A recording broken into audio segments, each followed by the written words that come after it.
Entonces, la artrosis es el desorden articular más frecuente del mundo. Yo creo que todos tenemos o conocemos a alguien que haya tenido artrosis. Y es una de las causas más frecuentes de discapacidad, porque obviamente una paciente que tiene una artrosis severa, que requiere prótesis, no va a poder realizar sus actividades laborales con normalidad. Y básicamente pues en esto nos enfocamos en cadera o en rodilla. Pero cuando hablamos de artrosis de manos, que es otro tipo de artrosis que se tiene que enfocar de otra manera, aún así también su problema para el trabajo, para la motricidad fina es importante, ¿no? Entonces, la prevalencia de la artrosis, ¿no? Va a depender de la edad, ¿no? Mientras más años vamos a tener, más posibilidad o porcentaje de artrosis se van a presentar.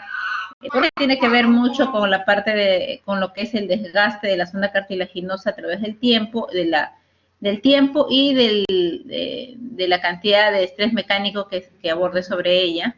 Y además también va a depender de los signos inflamatorios que persistan. Entonces, vamos a tener que en mujeres, tanto en mujeres como en hombres, la diferencia va a ser,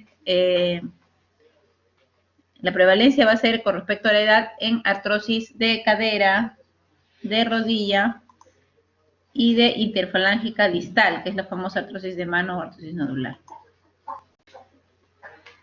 Entonces, lo que hay que ver es en los diferentes estudios epidemiológicos que han leído o han analizado lo que es la artrosis básicamente de caderas y de rodillas, vamos a encontrar que la incidencia va a variar, ¿no? Depende del estudio que se ha realizado, la incidencia varía. ¿Y por qué? Y acá también pues tenemos un poquito de mano también, ¿no? Acá mano. Entonces, son las tres artrosis más importantes, que es cadera, rodilla y mano, porque bueno, existe la artrosis de otras zonas del cuerpo también, de tobillo, por ejemplo, o la espondiloartrosis, que es la artrosis de columna. Sin embargo, lo que demanda obviamente más gasto, un aumento de monomortalidad, va a ser las artrosis más grandes, que son las de cadera y las de rodilla, y la de las manos por la discapacidad de motricidad fina.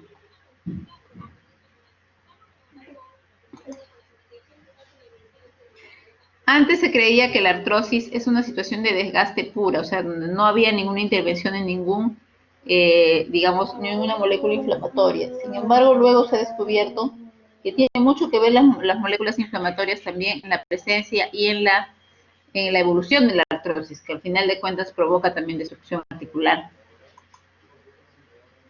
Entonces, inicia como una erosión del cartílago articular, es cierto, hay un proceso destructivo, un proceso de desgaste inicial, pero luego va a haber hipertrofia ósea, porque como una especie de cicatrización de la zona lesionada, el hueso se va a formar y va a formar los famosos osteofitos llamados picos del loro por los pacientes.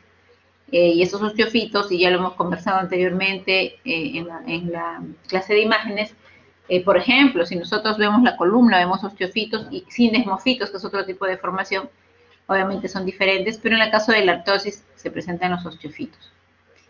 Esclerosis subcondral, por obviamente erosión del cartílago, va a haber exposición al estrés mecánico y se va a producir esclerosis subcondral. Va a haber alteraciones, de hecho, secundarias ya biomecánicas, básicamente y morfológicas, ya en la membrana sinovial, en la cápsula articular. O sea, no es como la artritis reumatoide, que empieza en la sinovia. ¿Por qué empieza la artritis reumatoide en la sinovia? Porque la sinovia es el más vascularizado de la articulación.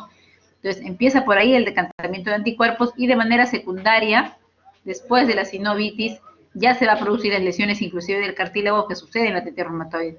En este caso es al revés. O sea, la situación viene como una situación mecánica y luego termina siendo también una situación inflamatoria porque la membrana sinovial se va a lesionar por estos cambios biomecánicos.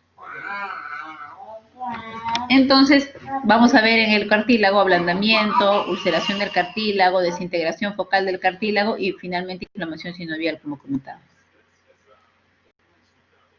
Entonces, va a haber una sinovitis proliferativa en la lesión artrósica, ¿no?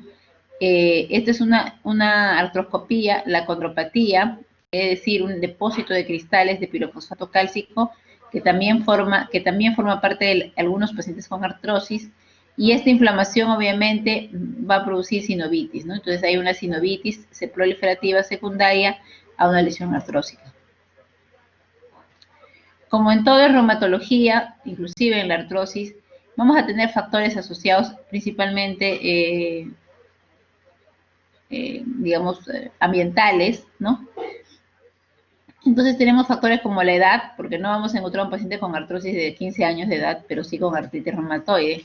Entonces tiene que ver la edad, el género, generalmente son mujeres, los pacientes mujeres menopáusicas, altura, algunas alteraciones genéticas, la nutrición, porque eso tiene que ver también con la obesidad, que bueno, aumenta el estrés mecánico sobre la articulación, la densidad mineral ósea, porque un paciente con baja densidad mineral ósea va a tender a ser más artrosis. Entonces va a haber una susceptibilidad, además de todos estos factores, sobre la susceptibilidad que tiene ya genética del paciente a producir daño articular, ¿no? Y alteración en la reparación, porque todo lo que se daña se tiene que reparar. Cuando la reparación es excesiva va a formar los osteofitos, ¿no? Que son los famosos picos del loro, una cicatrización anómala, y esos osteofitos a la larga van a formar más, va a producir más inflamación. Otros factores mecánicos importantes que tienen que ver con esto. Un momento, por favor.